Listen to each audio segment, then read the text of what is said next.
그래서 확률로 보시지 말고 가능성으로 보시라. 여러분이 회사에 들어간 건 그 확률을 뚫고 들어간 거예요. 여러분이 뭔가를 그때 그걸 했던 거는 생각해 보시면 1%보다 더 확률이 낮은 걸 한 적이 분명히 있으실 겁니다. 그걸 생각해 보시면 1%라고 해서 사실상 안 된다는 말이네 라고 생각을 하시지 마시고 확률로 보지 마시고 가능성으로 생각을 항상 해 주셨으면 좋겠어요.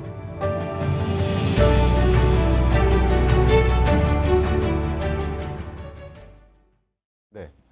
이게 어느 독자분께서 이제 블로그에도 많이들 포스팅 해주셨는데 저는 항상 찾아보거든요. 근데 이 독자분 글은 아마 다 아무도 못 보셨을 거예요. 왜냐면 구독자가 2명인가 1명인가 있는 그냥 혼자 거의 쓰시는 것 같은 그런 블로그였거든요. 근데 거기에서 제가 그대로 가져온 겁니다. 이렇게 처음에 시작을 하셨더라고요. 이 285페이지에 지금이 나를 만들었다. 지금 이 회사, 지금 이 삶, 결국에는 나에게 했던 말과 결정의 결과물이 지금이다 라는 말을 이렇게 써주셨어요. 그러면서 이제 본인의 생각을 이렇게 쓰시는 거죠. 몰랐습니다. 까마득히 잊고 있었습니다. 지금 다니는 회사, 집, 지금 만나는 사람들, 나의 모든 환경이 사실은 20대 때 그토록 원했던 삶이었다는 것을. 근데 생각해보면 이런 경우 꽤 많거든요. 저 역시도 제가 인생을 바꿔야겠다, 이대로는 죽어도 살 수가 없다 라고 생각했던 그 30대 초반의 그 삶이 취준생일 때 혹은 대학원 다닐 때 제가 막연히 꿈꿔왔던 그 모습 그대로였어요, 진짜. 예. 예를 들면 저는 그때 대학원 때까지 졸업하면 뭐 할 거야? 대학원 뭐 길지도 않잖아. 2년인데 반학기 남았는데 졸업하면 뭐 할 거야? 하는데 나는 한국 마사회를 들어갈 거야. 제가 그랬거든요. 왜냐면 아는 공기업 중에 마사회가 뭔가, 그러니까 저의 기준은 철밥통이고 연봉은 높고 일은 고되지 않은 마사회밖에는 그때는 잘 몰랐어요. 저는 진짜 그랬거든요. 근데 비슷한 그런 직장에 들어갔고 아파트도 나는 사고 싶고 조경도 좋고 예쁜 그런 아파트여서 이제 막 퇴근하고 산책하고 뭐 분위기도 좋고 이렇게 운동도 되고 그런 데 살고 싶고 차는 어떤 차를 타고 싶고 결혼도 할 거고 어떻게 살 거고 이런 게 진짜 정확하게 이분 같은 그런 느낌이었거든요. 근데 어느 순간 저 같은 경우는 이렇게는 죽어도 안 되겠다. 이렇게 살면 안 되겠다. 이렇게 살 수 없다라고 생각을 했는데 이 포인트에서 매몰 비용에 대한 너무나 큰 아까움 혹은 커리어 패스를 지금까지 내가 한 시간들에 대한 여기까지 쭉 걸어온 거에 대한 그걸 버릴 수 없다는 그 아쉬움과 미련 뭐 다양한 이유들 때문에 저는 거기에서 완전히 피벗을 해서 지금 이 자리에 여러분들과 만나고 있지만 그 자리에서 그거를 계속 버티면서 하시는 분들도 너무 많으시거든요. 거기에서 이제 갈라지는 거예요. 근데 사실은 다 어떻게 보면 이런 경우가 굉장히 많으실 겁니다. 지금의 내 모습이 예전에 내가 20대 때 혹은 10대 때 혹은 취준생 때 대학생 때 막연히 꿈꿨던 그 모습대로 살고 있지 않은가 생각해 보시면 100%는 아니라도 상당 부분 그 모습과 닮아 있다는 것을 깨달으실 수 있을 거고 저는 그래서 항상 말씀드리는 게 누구나 저와 여러분 다 제가 항상 불편의 다리라고 하는데 불편의 다리를 다 건너왔단 말이죠. 정말 제가 예전에 한번 따져봤거든요. 초, 중, 고, 대학원까지 시험을 내가 몇 번을 살면서 봤나. 진짜 어마어마한 시험들을 보면서 인생을 살고 있었더라고요. 그 다음에 시험 외에도 뭐 각종 뭐 자격증을 따려면 또 시험이고 뭐 논문도 통과하려면 또 심사를 받아야 되고 회사를 들어가려면 또 원서를 내야 되고 토익도 필요하니까 토익도 또 해야 되고 뭐 이제는 또 스피킹이 필요하다 스피킹도 해야 되고 뭐 각종 스펙 뭐 해야 되고 막 그런 것들 계속 불편의 다리를 건너는 연속이었다가 지금의 딱 여러분이 되신 건데 이제 어느 순간 나이가 차고 혹은 이제 가정이 생기고 이렇게 되면서 어느 순간 이제 여기에 현상 유지를 어떻게든 잘 해 나가면서 뭐 투자가 됐든 어떻게든 내가 이제 그냥 쭉 가야겠다라고 여기서 이제 딱 자리를 잡고 깔고 앉아버리는 그렇게 돼버리는 경우가 굉장히 많단 말이죠. 근데 예를 들면 이제 제가 회사를 운영하다 보니까 든 생각이 이제 모든 회사에는 법인에는 지분이란 게 있습니다. 저 같은 경우는 이제 제가 이제 대주주인데 가장 많은 지분을 가지고 있죠. 근데 예를 들어서 어떤 오너가 처음에 스타트업을 처음 시작할 때 100%의 지분을 가지고 시작을 해요. 투자를 받습니다. 이렇게 투자를 받으면 투자의 대가로 지분을 내어주죠. 뭐 10%, 여기는 15%. 이렇게 내어주다 보면 나중에 대표이사의 지분이 뭐 22.12% 뭐 이렇게 돼요. 나중에는 100%였던 게. 그러다가 더 심해서 이제 더 자금을 끌어와야 되면 대표이사 지분이 뭐 5%도 안 되고 이런 회사들도 있거든요. 이게 의미하는 거는 이 개인으로 봤을 때 만약에 회사에서 대표가 그렇다면 5% 갖다가 경영권 방어를 하기도 힘들 거고 이제 주주들의 마음에 안 들면 어느 날 주주들이 주주총회 소집해서 회의만 해가지고 50% 넣으면 그냥 잘리는 거죠. 그러니까 내가 세운 회사를 내가 쫓겨나는 거예요, 거기서. 그리고 내 맘대로 자기가 원하는 대로 회사를 운영할 수가 없겠죠. 그러면 나중에 드는 생각은 나는 언제 잘릴지도 모르고 이건 내 회사인가 내가 직장인인가 다시 이제 이렇게 주도권을 아예 잃어버리는 건데 이걸 개인으로 치면 내가 100이잖아요. 처음엔 100이었어요. 그러다가 어느 순간 회사를 다니면서 회사한테도 지분을 줘요. 회사한테 지분을 어느 정도 넘기고 제가 이 책에 내 스스로가 최고의 우량주여야 한다라고 말씀드리는 이 행간의 의미는 내 스스로가 우량주가 되려면 내가 뭔가 계속 내 북극성을 가지고 목표를 가지고 지금 다니는 회사가 예를 들어 들어와 봤는데 안 맞다. 맞으면 정말 좋은 거죠. 근데 안 맞다. 이직을 할 수도 있고 이직을 했는데 더 안 맞다. 또 이직을 할 수도 있겠고 어떤 식으로든 선택을 계속해 나가겠죠. 그러다가 그런 과정에서 내가 원하는 대로 저 북극성으로 가기 위해서 나에 대해서 뭐 책을 읽는다거나 뭘 공부를 한다거나 아니면 어떤 데를 가본다거나 뭘 하고 싶으면 예를 들어서 저거 좀 리스크가 있으니까 일단 아르바이트로 저걸 살짝 경험해 보자. 결혼을 하고 싶다. 그러면은 연애를 먼저 해보자. 뭐 그렇겠죠.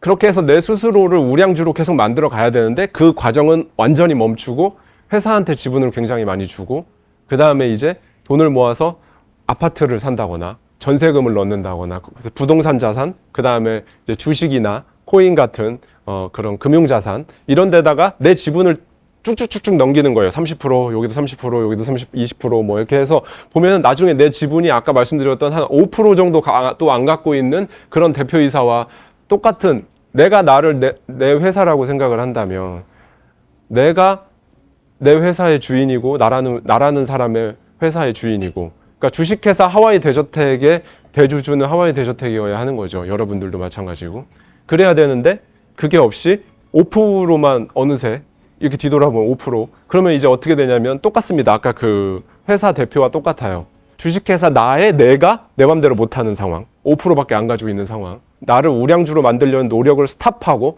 여기에서 자리 깔고 앉고 그런데 두 가지를 말씀드리고 싶은 게 첫 번째는 정말 못하는 시기가 있을 수 있죠. 너무너무 힘들어서 그러면 그 시기는 어쩔 수 없더라도 아이가 좀 크면서 조금씩 반비례하면서 시간의 여유가 생기잖아요. 차차 그러면서 이제 준비해 볼 수 있을 거고요. 그다음에 두 번째는 그럼에도 불구하고 하는 분들이 있거든요. 진짜 있어요. 초대석에서 이렇게 인터뷰하고 만났던 드라마 작가분이 계셨는데 아들 둘을 키우면서 회사는 별도로 다니면서 그걸 다 했어요. 한 2000페이지 정도 나온대요. 드라마 한 16부작 이렇게 하면 2000페이지. 근데 그걸 다 쓴 거죠. 퇴근하고 애들 재우고 애들이 10시 반 11시에 자면 그때부터 이제 이거 하고 또 아침에 출근하고. 그러니까 사람은 못한다고 생각해서 그렇지 진짜 하려면 생각보다 진짜 저걸 한다고 싶은 거를 할 수가 있거든요. 사람의 능력이.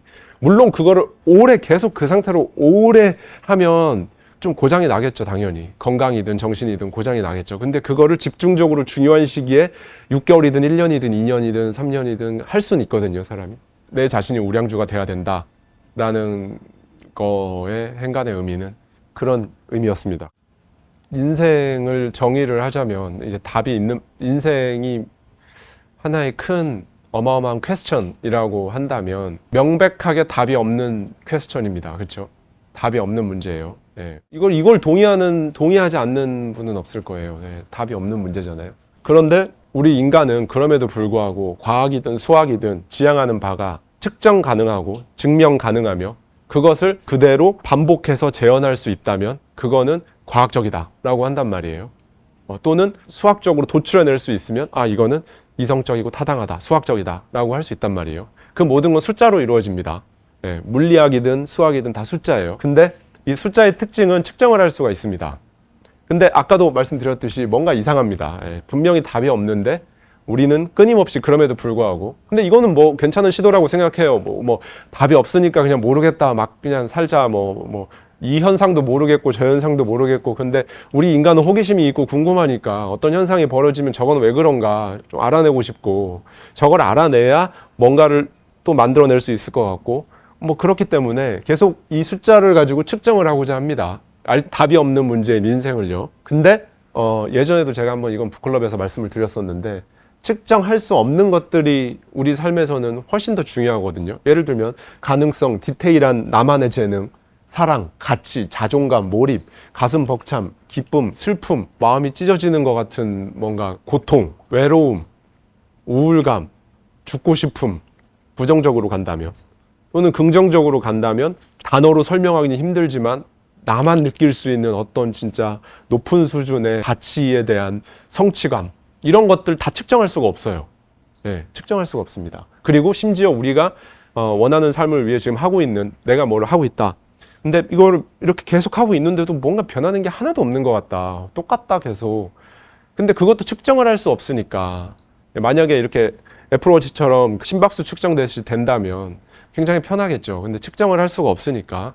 근데 사실 우리 삶에서 이런 것보다 더 중요한 게 과연 있을까? 혹자는 서울의 아파트 부동산이 더 중요하다. 그럴 수도 있어요. 근데 분명한 건 그게 있어도 그들은 답이 없는 이 모든 것들에 대해서 그들 역시 힘들어할 거란 말이죠. 여기에 지금 제가 네거티브한 감정들은 많이 써놓진 않았지만 그런 것부터 시작해서 모든 걸 다 느낄 테니까 이거는 근데 답이 없고 내가 어떻게 해야 되는지 아무도 모르고 가르쳐주는 사람도 없고 이런 것들이 사실은 우리를 움직이게 휘청거리게 만들고 혹은 우리를 더 나아가게 만드는 것들인데 그런 의미에서 본다면 측정 불가능한 것들 삶에서 정말 중요한 것들은 사실 눈에 보이지 않는 것들이다 라는 말씀을 많이 드렸죠. 보이지 않는 것들이라는 건 곧 측정할 수가 없는 것들. 제가 지금 저자 이름이 좀 갑자기 생각이 안 나는데 굉장히 시대의 지성으로 인정받는 그 저자가 쓴 책에 보면 이런 말이 나와요.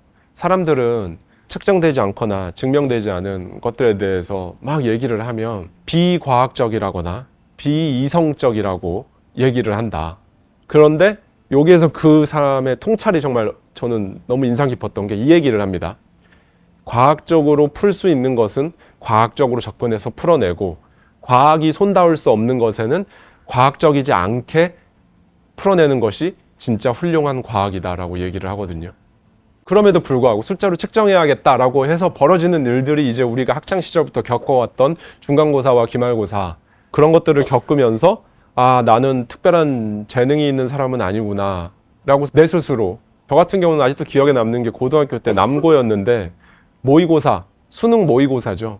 매달 봅니다. 모의고사를 보는데 보면은 진짜 큰 글씨로 한 명당 이름이 이렇게 가로로 돼서 전교 1등부터 전교 꼴등까지 벽에다가 쫙 붙여놔요. 네, 문과, 이과 해가지고 쫙 붙여놔요. 이제 그렇게 하면서 그걸 보면서 거의 붙어있는 나를 보면서 아, 나는 그냥 되게 평범하구나. 그냥 되게 못한 사람도 아닌데 그렇다고 잘난 사람도 아니구나. 약간 이런 무의식의 소프트웨어를 되게 어느 순간 그게 강화가 되고 믿음이 되겠죠. 그다음 이제 그 믿음이 확신이 되고 그 확신이 이제 신념이 되고 그 신념대로 이제 살아가는 거죠. 근데 피지컬한 것들을 제외하면 예를 들면은 내가 아무리 마인드셋을 하고 제가 뭐 이렇게 한다고 해도 제가 NBA에 진출해서 막 덩크슛을 할 수는 없을 거잖아요. 아니면 제가 우사인 볼트처럼 달릴 수도 없을 거고 이런 피지컬한 정말 그런 선수들은 이 신체적으로도 부합하게 갖춰졌고 또 수십 년간의 연습을 통해 그런 업적을 이뤄낸 거겠죠. 근데 그런 걸 제외하고서는 사실 나만의 디테일한 재능, 그 거창함의 필터를 걷어내고 재능이라는 게 뭔가 재능 이러면 피아노 콩쿠르 1위, 뭐 스타트업, 유니콘 기업, 노벨상 뭐 이런 것들을 생각하는데 근데 그 거창함의 필터를 걷어내버리고 나만의 디테일한 재능이 뭔가 제가 예전에 나의 재능은 PPT다 라고 했던 것처럼 그런 것처럼 그걸 찾아서 한다면 그 어떤 것도 될 수 있다는 걸 아셔야 될 겁니다. 가능성을 숫자로 측정하니까 근데 선생님들도 교사들도 다 알아요. 정말 뭔가 전인적인 교육을 하고 싶고 아이들의 창의성이나 좀 생각하는 능력, 좀 더 나은 사람이 될 수 있게 가르치고 싶다.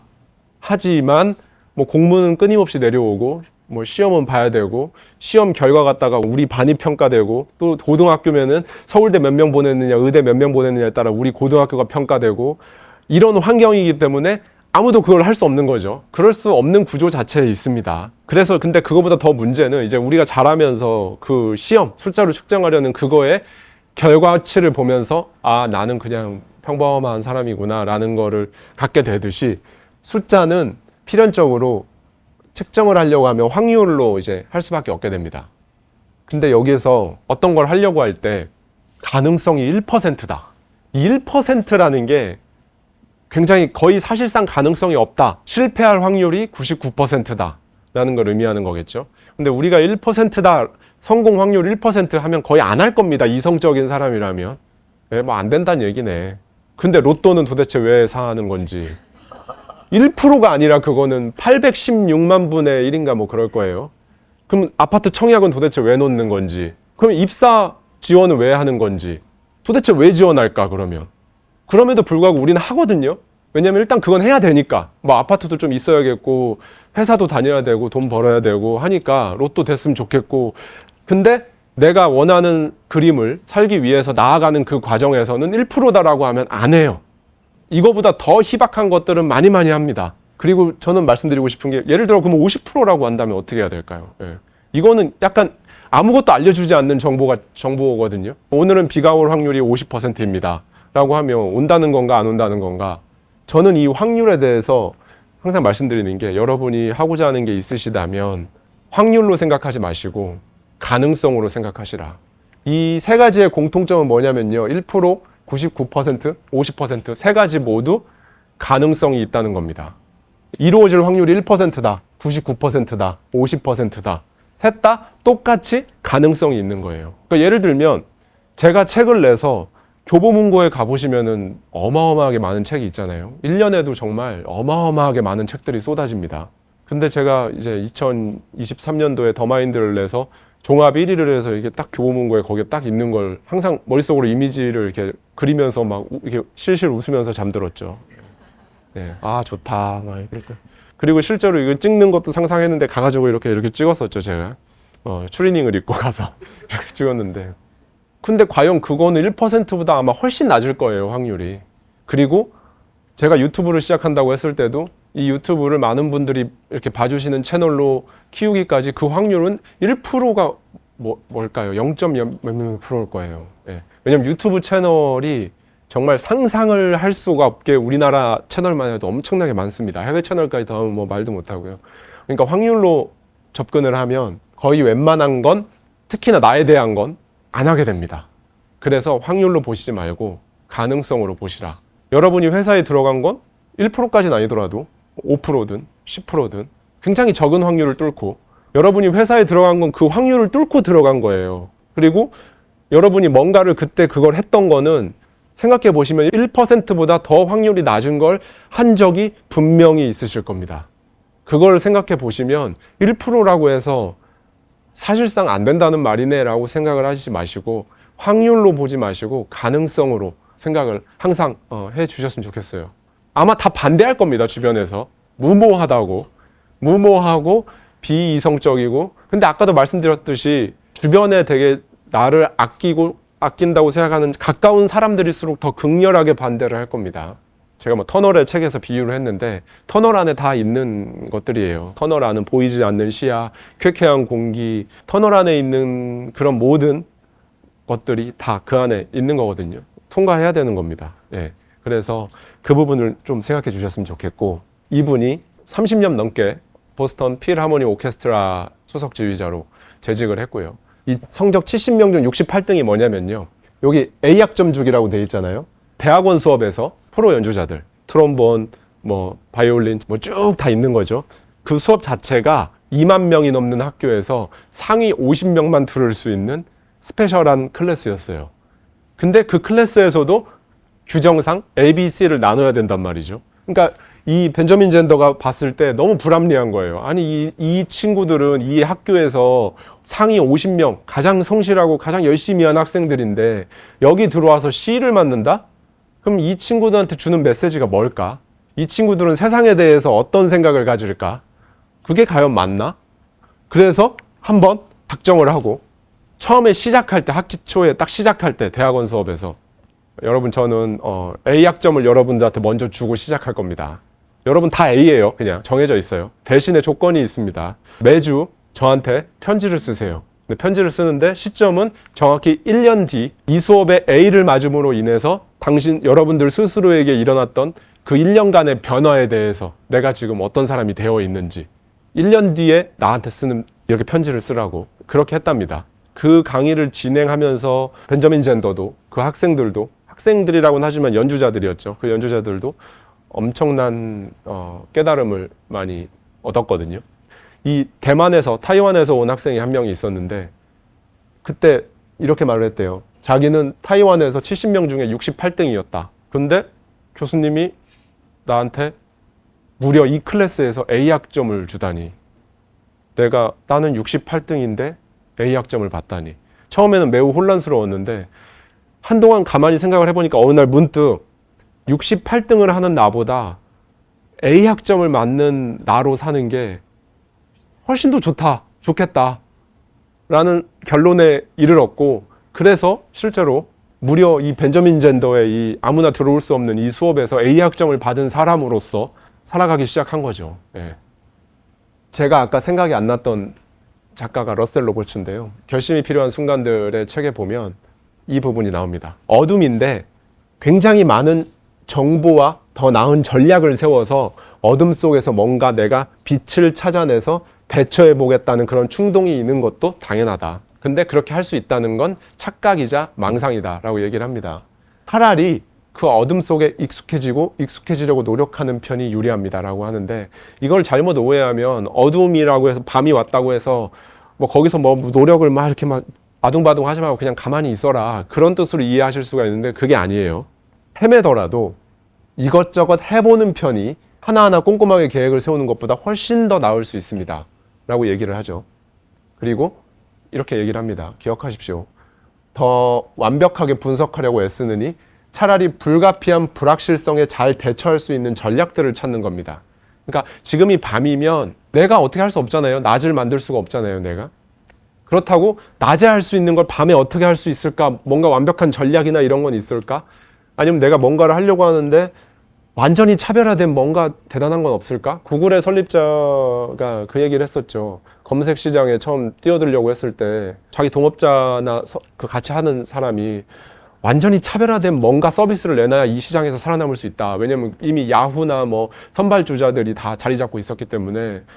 근데 거기서 얘기한 건 완전히 새로운 게 어디 있어. 기존에 있던 거에서 조금 좋게 하거나 뭐 하나 얹거나 이거 하나를 바꾸거나 이렇게 하는 게 그게 창의적인 거지. 이 세상에 없는 걸 내가 만들어내겠다? 뭐 그런 건 없다. 이제 그런 얘기가 나오거든요. 그러니까 그 얘기를 차라리 어둠에 익숙해지는데 더 많은 시간을 보내고 어떻게 하면 불빛을 찾을 수 있을까 고민하는데 쓰는 시간은 줄이는 것이다 라고 얘기를 하고 있습니다. 그래서 이게 진짜 정확히 어떤 뜻이냐, 디테일하게 이제 말씀을 드리면 선택권이거든요. 그러니까 이 선택권은 뭐냐면요, 내가 지금 밤에 있다. 어떻게 해야 되지? 근데 사실은 이렇게 깜깜하게 아무것도 없는 밤에 있는 저한테 선택권이 사실은 굉장히 많아요. 그거를 알아야 돼요. 무슨 선택권이 있냐? 뭐가 좋을지 미리 알 수 없다는 걸 인정을 하는 거예요. 밤에는 뭐가 좋을지, 이걸 해보는 게 좋을지 저걸 해보는 게 좋을지. 많은 분들이 저한테 가장 많이 지금까지 질문해 주셨던 게 내가 진짜 원하는 삶, 좋아하는 게 뭔지, 잘할 수 있는 게 뭔지 아직 못 찾았다. 찾는 게 너무 어렵다 라고 말씀을 해주세요. 근데 그거를 찾아가는 방법이거든요, 이게. 뭐가 좋을지 미리 알 수 없다는 사실을 인정을 하고, 일단 여기 건물 문을 열고 들어가 보기, 이거는요, 건물 문을 들어갔다가 그 건물 한번 들어가면 영원히 나올 수 없는 건물은 없잖아요. 러셀 로버츠가 계속 하는 말은 당신에게 엄청나게 큰 데미지를, 당신 인생에 엄청난 희생을, 거의 목숨과 맞바꿀 정도의 희생을 강요하는 것이 아니라면 되돌릴 수 없는 것, 불가역적인 것이라는 것은 없다.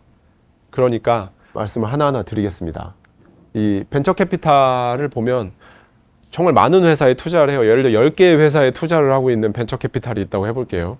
근데 사실 이런 생각할 수 있죠. 아니, 그들은 전문가고 얘네 유니콘 기업 되겠다. 그러면 거기에 집중 투자해가지고 하는 게 현명한 거 아닌가. 근데 전문가니까 그럴 것 같지만 그들도 몰라요. 네. 알 수가 없어요.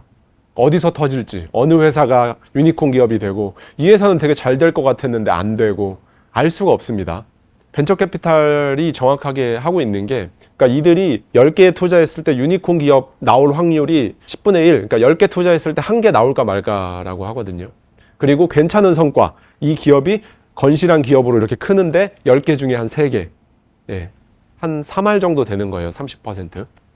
그러면 벤처 캐피털이 굉장히 잘하는 거거든요. 왜냐하면 대수의 법칙을 정확히 이해하고 있는 거죠. 대수의 법칙은 큰 수의 법칙이라고도 하는데, 우리가 동전 던지기 하면 앞이나 뒤가 나올 확률은 2분의 1이잖아요. 근데 3번 던졌는데 3번 연속 앞이 나오면 그렇다고 해서 앞이 나올 확률은 100%고 뒤는 0%가 아닌 게, 3번 했으니까 그렇지 그걸 한 100번 해보면 거의 50대 50이 나올 거란 말이죠. 이게 대수의 법칙입니다. 계속 관찰을 많이 할수록, 또는 내가 트라이를 많이 할수록, 이거를 많이 할수록 점점점 확률은 거기에 수렴해 간다는 거죠. 그래서 벤처 캐피털은 10개 중에 쭈루룩 펼쳐놓고 그 중에 3개 정도가 잘 될 거라고, 거기에서 그들이 이제 할 수 있는 건 시장에 그냥 맡기는 겁니다. 시간과 시장에 맡기는 거예요. 그 다음에 실수에 대해서 말씀을 드리자면, 자, 이런 거 되게 많잖아요. 내가 그때 이직했는데 실수였다. 그때 내가 퇴사했는데 실수였다. 내가 공부 더 하겠다고 대학원 갔는데 그거 실수였다. 내가 거기 투자했던 거 진짜 실수였다. 뭐 많죠. 이렇게 말 많이 하죠. 근데 이 중에 실수는 하나도 없습니다. 실수는요, 내가 올리브를 싫어하는 걸 스스로 알고 있는데 계속 올리브가 들어간 피자를 계속 시키는 게, 그게 실수예요. 그리고 저 사람이 되게 파렴치한 인간이라는 걸 아는데 내가 저 사람을 계속 신뢰하고 있는 게, 그게 실수입니다. 이거는 선택을 했을 뿐이죠. 우리한테는 많은 정보가 없고 어떻게 알겠어요? 좋을지 나쁠지 어떻게 알아요? 저 회사에 아직 안 들어가 봤는데 좋을지 나쁠지 알 수가 없습니다. 투자는 뭐 더군다나 이 투자의 결과에 대해서 미리 알고 있는 사람은 아무도 없어요. 월가에서도 아무도 없고. 실수가 아닌 거죠. 네, 실수가 아닙니다. 그건 실수가 아니에요. 아까 말씀드리는 거, 그런 게 실수지, 이 중에 실수는 하나도 없습니다. 그래서 여러분 스스로를 실수했다 자책할 필요가 전혀 없는 거고요. 당연히 없는 거고, 밤중에 굉장히 보이지도 않고 불충분한 정보들을 가지고 알 수도 없는 것들을 향해서 배틀을 휘둘렀거나 문을 열어본 거예요, 여러분은. 근데 거기에서 결과가 좋았을 수도 있고 좋지 않았을 수도 있죠. 근데 좋지 않았을 때 또는 좋았을 때 중요한 건 그때 내가 어떻게 대처하느냐. 사실은 이게 중요한 겁니다. 내가 어떻게 대처하느냐. 결과가 안 좋았다면.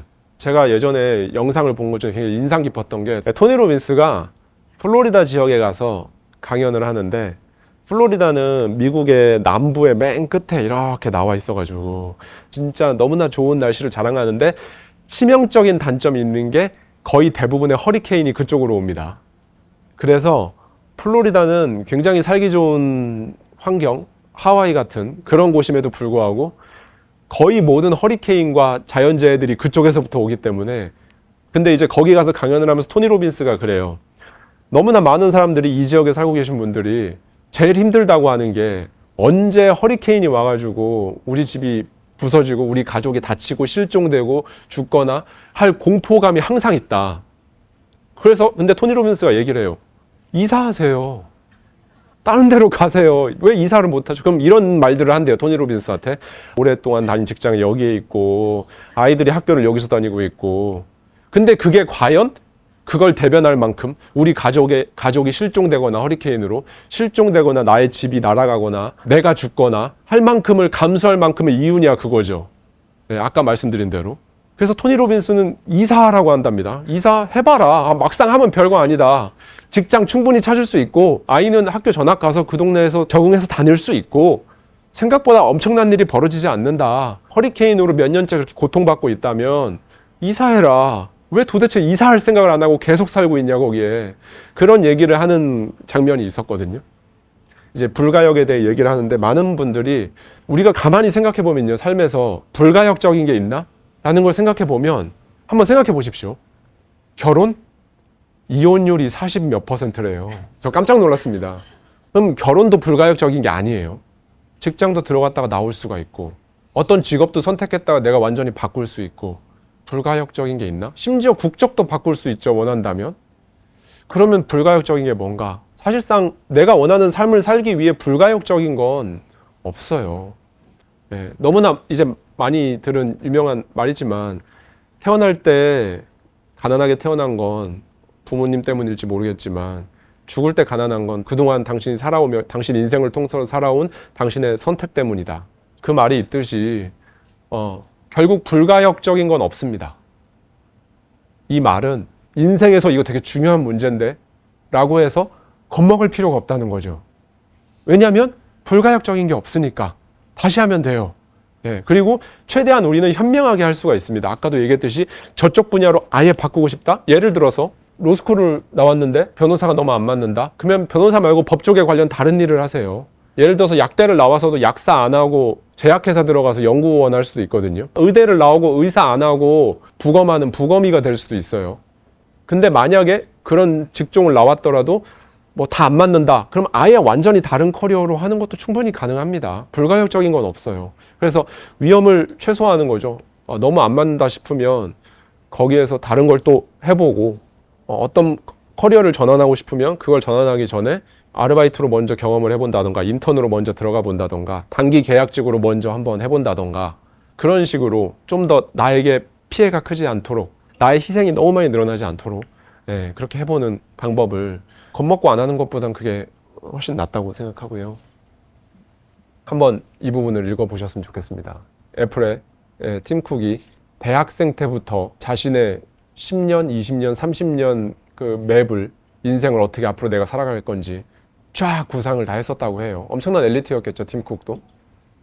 그런데 한 컨퍼런스에서 이렇게 앞에 앉아가지고 진행자가 물어봤어요. 그 계획대로 됐냐? 대학생 때부터 너 그렇게 한 거 알고 있는데. 그랬더니 정말 단 하나도 내 맘대로 된 게 없었다. 지금까지. 진짜 그 얘기를 해요.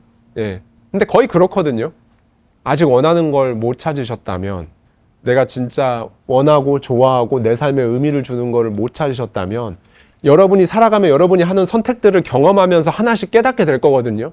아직 그것들을 경험하거나 만나지 못한 거라는 말씀을 드리는 거예요. 그것들이 드러나는 과정은 여러분이 선택을 내리고 그 선택의 결과를 여러분이 직접 살아내면서 거기서 또 무언가를 배우겠죠. 이게 이랬었구나. 그러면서 또 그걸 내 행동을 그럼 조정해 나가고 이런 과정을 통해서 내가 진짜 원하는 게 뭐고 좋아하는 게 이거였고 내 삶에 의미를 주는 것들은 이거고 심지어 전 MBC PD였던 김민식 PD님이 얘기하는 거는 지금 하고 있는 일을 내가 진짜 제대로 한번 좋아해 보려고 한번 해봐라. 그러면 의외로 나는 싫다고 생각했는데 그 일이 이제 어느 레벨 이상으로 올라가면 되게 잘하게 되면 좀 재밌어지거든요, 사람이. 그러면 잘하고 좋아하는 게 이거였네. 나 이거 진짜 나랑 진짜 안 맞는다고 생각했는데 이렇게 될 수 있다라는 게 이제 그쪽 방법이고요. 그렇게 될 수도 있겠죠. 이 과정을 아직 안 거치셨기 때문에 아무리 그냥 골똘히 책을 읽고 생각을 해봐도 내가 원하는 게 뭔지 이게 떠오르지가 않는 거예요, 가만히. 메이커스 랩, 정말 세계적 수준의 예술가들, 창작자들 50명을 정말 다큐멘터리 찍듯이 따라다니면서 이 사람들이 도대체 이 세계적인 창작물들을 어떻게 만들어내는지 그 과정들을 다 분석하고 인터뷰하고 했던 그 책이거든요. 메이커스 랩이. 론 버크먼이 이제 그 얘기를 합니다. 시인이나 조각가, 소설가, 작곡가 이 세계적으로 유명한 사람들을 다 봤더니 내가 창작물을 만드는 과정에서 자기가 지금 뭘 만들고 있는지 모르고 그냥 하는 게 태반이더라.